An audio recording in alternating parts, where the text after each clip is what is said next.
എല്ലാവർക്കും മിനീസ് ഫുഡ് ഹഡിലേക്ക് സ്വാഗതം. നമുക്കിന്ന് കത്രിക്ക വറുത്തരച്ച് വയ്ക്കുന്നത് എങ്ങനെയാണെന്ന് നോക്കാം.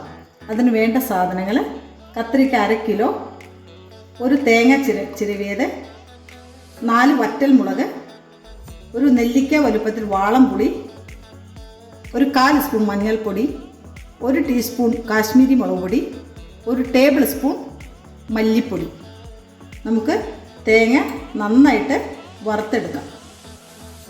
പാൻ ചൂടായിട്ടുണ്ട്, നമുക്ക് എണ്ണ ഒഴിക്കാം.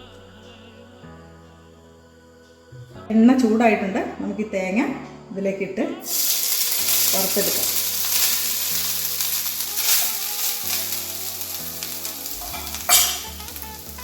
അപ്പോൾ ഈ കറിവേപ്പിലയും കൂടെ ചേർത്ത് കൊടുക്കാം.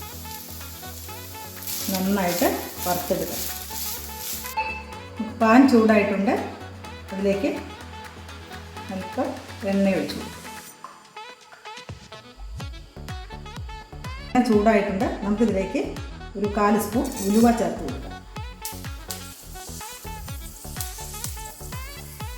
ഉലുവ പൊട്ടിത്തിടുമ്പോൾ നമുക്ക് കടുക് ചേർത്ത് കൊടുക്കാം. ഒരു 1/2 സ്പൂൺ.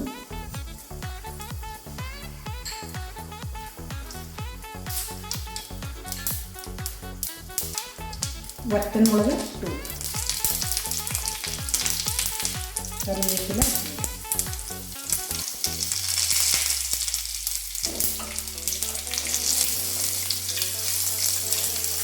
ഇതിലേക്ക് മല്ലിപ്പൊടി ചേർത്ത് കൊടുക്കാം.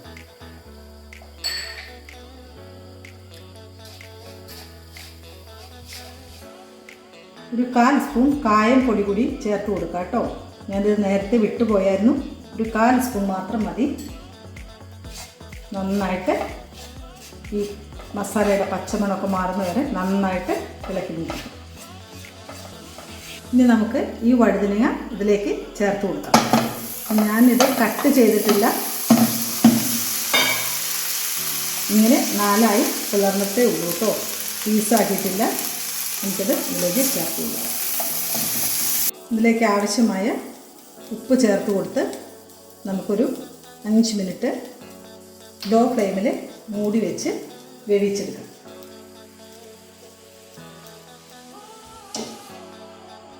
ഇത് ഏകദേശം കുക്കായിട്ടുണ്ട്. നമുക്കിതിലേക്ക് ഈ പുളിവെള്ളം ചേർത്ത് കൊടുക്കാം.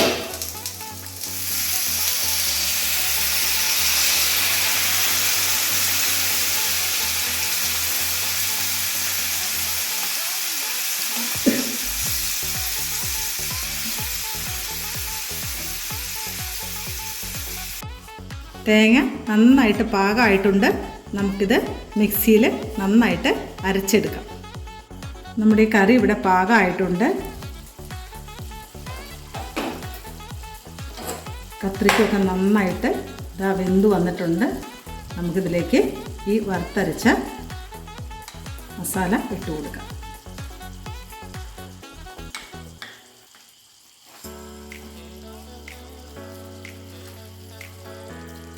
നമുക്കിതിലേക്ക് ആ മിക്സിയുടെ ജാറും കൂടെ കഴുകിയ വെള്ളം ഒഴിച്ചു കൊടുക്കാം.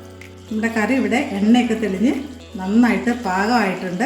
നമുക്കിതിലേക്ക് ഒരു 1/2 സ്പൂൺ ശർക്കര കൂടി ചേർത്ത് കൊടുക്കാം. ഇതിൻ്റെ എരിവും പുളിയെല്ലാം ഒന്ന് ബാലൻസ് ചെയ്യാൻ വേണ്ടിയിട്ടാണ്. ഇനി നമുക്കത് സെർവിങ് ബൗളിലേക്ക് മാറ്റി കൊടുക്കാം. അങ്ങനെ നമ്മുടെ കത്രിക്ക വറുത്തരച്ച കറി ഇവിടെ റെഡി ആയിട്ടുണ്ട്. ട്രൈ ചെയ്ത് നോക്കി ഫീഡ്ബാക്ക് അറിയിക്കണം. വീഡിയോ ഇഷ്ടപ്പെട്ടാൽ സബ്സ്ക്രൈബ് ചെയ്യാനും ലൈക്ക് ചെയ്യാനും ഷെയർ ചെയ്യാനും മറക്കല്ലേ. മറ്റൊരു വീഡിയോയിൽ വീണ്ടും കാണാം. Thank you.